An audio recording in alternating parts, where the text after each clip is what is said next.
Today I have a few announcements again. First, I have mentioned this before, but one of our sister churches, Green Pastures Church in Tacoma, this is an announcement regarding that church. Last Lord's Day, the Green Pastures Church Tacoma held a congregational meeting arbitrarily and compiled an arbitrary list of members and restricted the participation of certain members.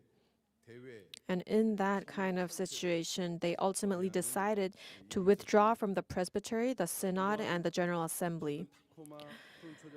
These recent illegal actions by the ministers of Tacoma Church pose a grave threat to the relationship between the main church and the sister churches, as well as the order of the churches of redemptive history worldwide. So holding them responsible for this matter, the main church, the General Assembly, and the Synod have decided on the dismissal of the temporary pastor, Reverend Joshua Lee and Evangelist Hwan Hee Lee, and we have notified them through email yesterday. The illegal activities conducted by the ministers of Tacoma Green Pastures Church, Tacoma, are as following. First, they refuse to comply with the decisions of the main church. Currently, the Tacoma Green Pastures Church is a church where elders and a senior pastor are absent, so it's in the midst of conflict, and thus they should follow the main church's directions and guidance. Yet, they held an illegal ecclesiastical committee meeting and refused the visits by ministers from the main church. Secondly, they held an illegal congregational meeting as a temporary pastor. A congregational meeting requires a chairman, which a temporary pastor does not qualify for. Nevertheless, without even consulting the main church, they held a congregational meeting, and they are continuing to go through such erroneous procedures. Third, through an illegal congregational meeting, they withdrew from the presbytery, the General Assembly, and the synod. The presbytery and the U.S. synod were church organizations formed according to the constitution of the Presbyterian Church by the order of founding pastor. According to the constitution of that, all of the sister churches as well as the main church are participating in this. But arbitrarily withdrawing from such organizations can only be seen as an act of rejecting not only the main church, but also the order of founding pastor. In light of this, we have notified those who've led this, Reverend Joshua Lee and Evangelist Hwan Hee Lee, of their dismissal in the name of the moderator of the General Assembly, the moderator of the Synod, and acting senior pastor of the main church. And we will take strong measures moving forward. Currently, Evangelist Joanna Pei is in the U.S. helping the saints on the church side. Evangelist Joanna is from the Tacoma Church. And since she's from that church, and since that church is going through hardship, she has long been concerned about the church. And recently, she finished her missions trip in China, and as soon as she was done, she personally visited the Tacoma church. And of course, I was reported about this, and I did give permission, but she personally went and is currently assisting the saints. Our 평강제일 church as well, we will continue to support and help the saints in every way possible so they can protect the church until the end. As a sister church, may this Tacoma church become a church where worship can be given normally. Please pray for them. And second is an announcement regarding the congregational meeting. Last Lord's Day, during the second service announcements, Elder An Jong-myung, who is a member of the law committee, came out and explained the necessity and reasons for holding an election for the senior pastor of the church. And following that, after today's third service, we will hold a provisional session of the elders with the agenda for an election of the senior pastor and other agendas as well. We're planning that. And on February 18th, we will be holding a congregational meeting.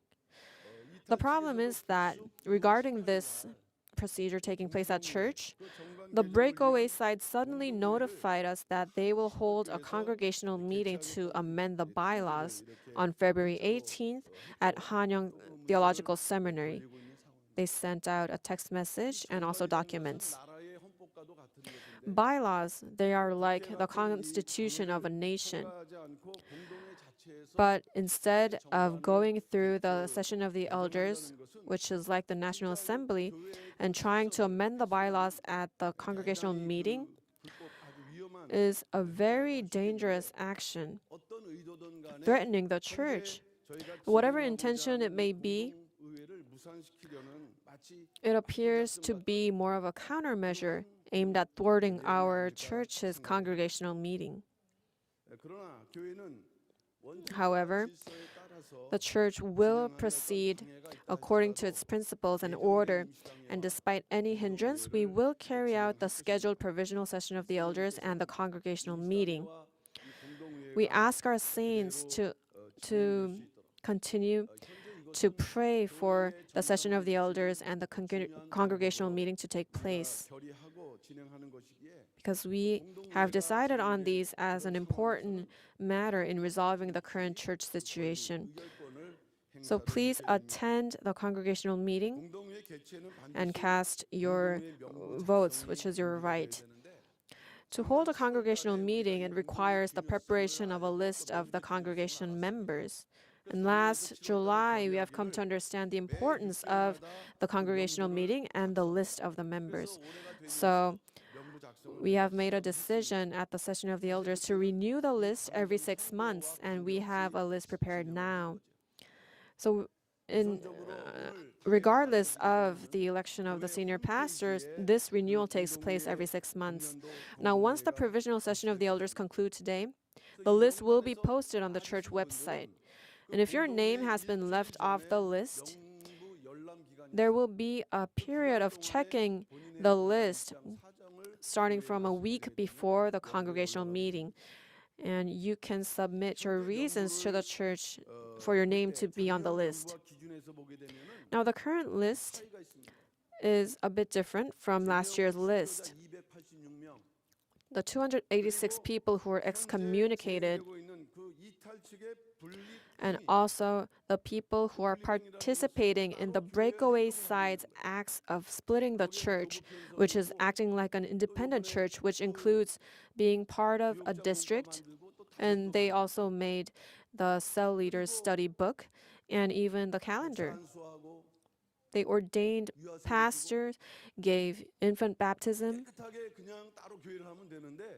and they can just build another church and run their own, but every time they come out like this in front of the church, so it's very hard for us. Even this morning, they went through difficult situations. The ones who were outside guarding our church. But since we are going through legal issues, there are those who are confirmed to be in that list of the breakaway side. So they have been excluded from the list of our church's congregational meeting. So right now, aside from them, there may be some saints from the breakaway side on the list. So we appreciate if you can understand this.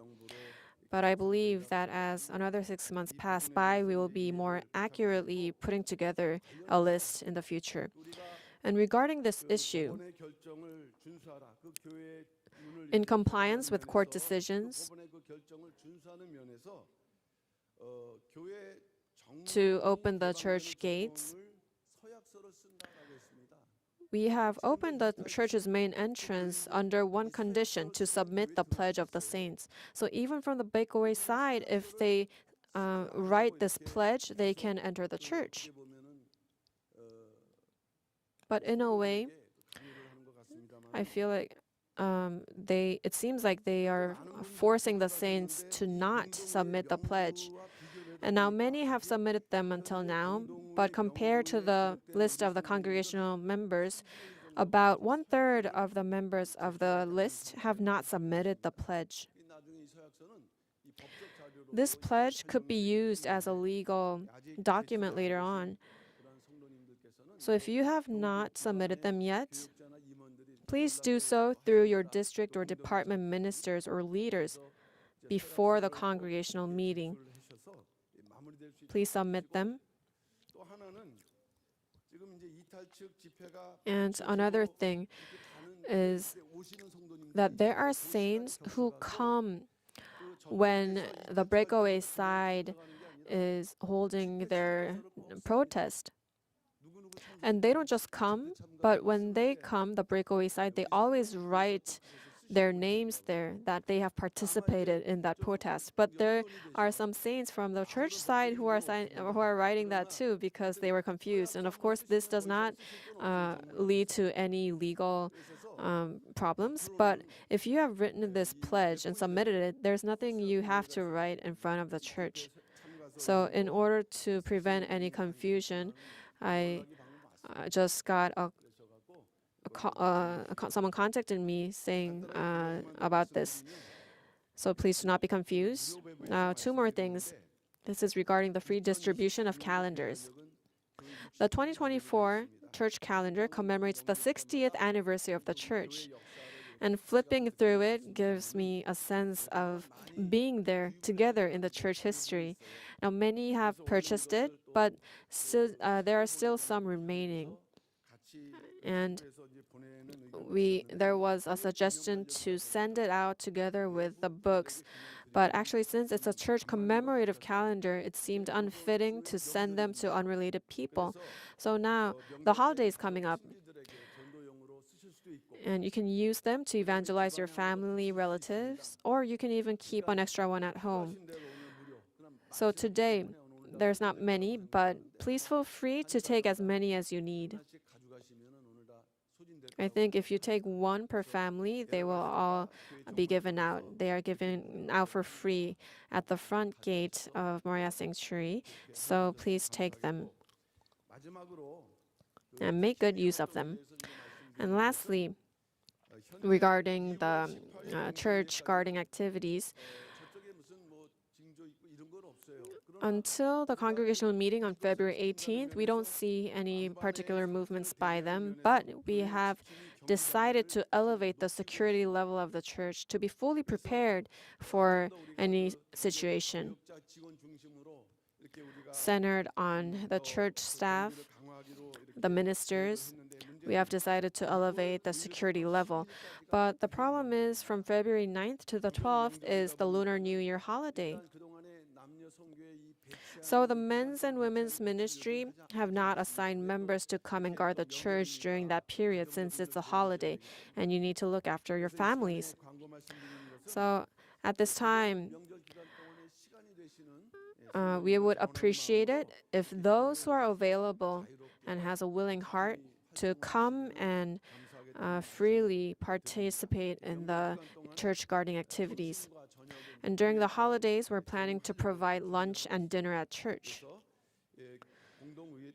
So until the congregational meeting, we have until now guarded the front gate, and we will continue to do so until the situation is over, but I feel that we do need to do so. So even for a few hours, if you're available, please come and guard the church. And you can use your own personal time at church as well. So until the congregational meeting takes place, may everything take place smoothly. We ask for your cooperation and for your prayers. I will conclude my announcements. Thank you.